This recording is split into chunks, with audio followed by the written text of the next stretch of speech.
بسم اللہ الرحمن الرحیم۔ سورہ الملک کا ترجمہ پیش کر رہے ہیں۔ شروع اللہ کا نام لے کر جو بڑا مہربان نہایت رحم والا ہے، نہایت بزرگ و برتر ہے، وہ جس کے ہاتھ میں کائنات کی سلطنت ہے اور وہ ہر چیز پر قدرت رکھتا ہے، جس نے موت اور زندگی کو ایجاد کیا تاکہ تم لوگوں کو آزما کر دیکھے تم میں سے کون بہتر عمل کرنے والا ہے، اور وہ زبردست بھی ہے اور درگزر فرمانے والا بھی، جس نے طے برتا 7 آسمان بنائے۔ تم رحمان کی تخلیق میں کسی قسم کی بے ربطی نہ پاؤ گے، پھر پلٹ کر دیکھو کہیں تمہیں کوئی خلل نظر آتا ہے، بار بار نگاہ دوڑاؤ، تمہاری نگاہ تک کر نامراد پلٹ آئے گی۔ ہم نے تمہارے قریب کے آسمانوں کو عظیم شان چراغوں سے آراستہ کیا اور انہیں شیاطین کو مار بھگانے کا ذریعہ بنا دیا ہے۔ ان شیطانوں کے لیے بھڑکتی ہوئی آگ ہم نے مہیا کر رکھی ہے۔ جن لوگوں نے اپنے رب سے کفر کیا، ان کے لیے جہنم کا عذاب ہے اور وہ بہت ہی برا ٹھکانہ ہے۔ جب وہ اس میں پھینکے جائیں گے تو اس کے داڑنے کی ہولناک آوازیں سنیں گے اور وہ جوش کا رہی ہوگی، شدت غضب سے پٹی جاتی ہوگی۔ ہر بار جب کوئی اموا اس میں ڈالا جائے گا، اس کے کرندے ان لوگوں سے پوچھیں گے، کیا تمہارے پاس کوئی خبردار کرنے والا نہیں آیا تھا؟ وہ جواب دیں گے، ہاں، خبردار کرنے والا ہمارے پاس آیا تھا، مگر ہم نے اس سے جھٹلا دیا اور کہا اللہ نے کچھ بھی نازل نہیں کیا ہے، تم بڑی گمراہی میں پڑے ہوئے ہو۔ اور وہ کہیں گے، کاش ہم سنتے یا سمجھتے تو آج اس بھڑکتی ہوئی آگ کے سزاواروں میں نہ شامل ہوتے۔ اس طرح وہ اپنے قصور کا خود اعتراف کر لیں گے۔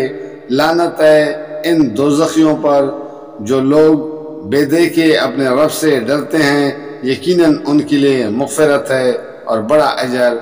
تم خواہ چپکے سے بات کرو یا اونچی آواز سے، اللہ کے لیے یکساں ہیں، وہ تو دلوں کا حال تک جانتا ہے۔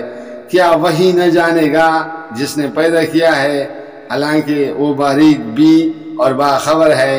وہی تو ہے جس نے تمہارے لیے زمین کو تابع کر رکھا ہے، چلو اس کی چھاتی پر اور کھاؤ خدا کا رزق، اسی کے حضور تمہیں دوبارہ زندہ ہو کر جانا ہے۔ کیا تم اس سے بے خوف ہو کہ وہ جو آسمان میں ہے تمہیں زمین میں دنسا دے اور یک یہ زمین جکولے کھانے لگے؟ کیا تم اس سے بے خوف ہو کہ وہ جو آسمان میں ہے تم پر پتراؤ کرنے والی ہوا بھیج دے؟ پھر تمہیں معلوم ہو جائے گا کہ میری تنبیہ کیسی ہوتی ہے۔ ان سے پہلے گزرے ہوئے لوگ جھٹلا چکے ہیں، پھر دیکھ لو کہ میری گرفت کیسی سخت تھی۔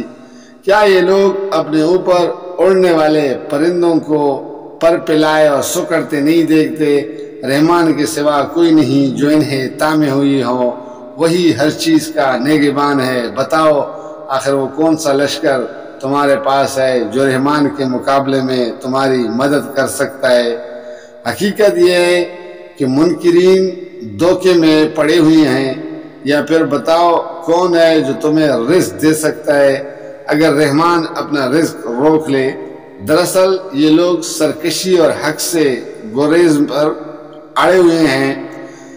بلا سوچو جو شخص منہ اوندے چل رہا ہو وہ زیادہ صحیح راہ پانے والا ہے، یا وہ جو سر اٹھائے سیدھی ایک ہموار سڑک پر چل رہا ہو؟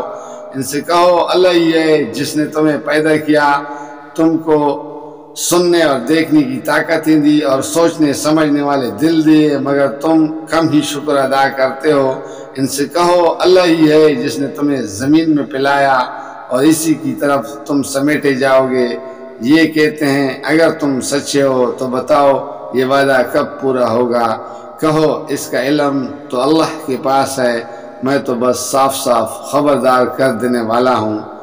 پھر جب یہ اس چیز کو قریب دیکھ لیں تو ان سب لوگوں کے چہرے بگڑ جائیں گے جنہوں نے انکار کیا ہے، اور اس وقت ان سے کہا جائے گا کہ یہی ہے وہ چیز جس کے لیے تم تقاضے کر رہے تھے۔ ان سے کہو کبھی تم نے یہ بھی سوچا کہ اللہ خواہ مجھے اور میرے ساتھیوں کو ہلاک کر دے یا ہم پر رحم کرے، کافروں کو دردناک عذاب سے کون بچا لے گا؟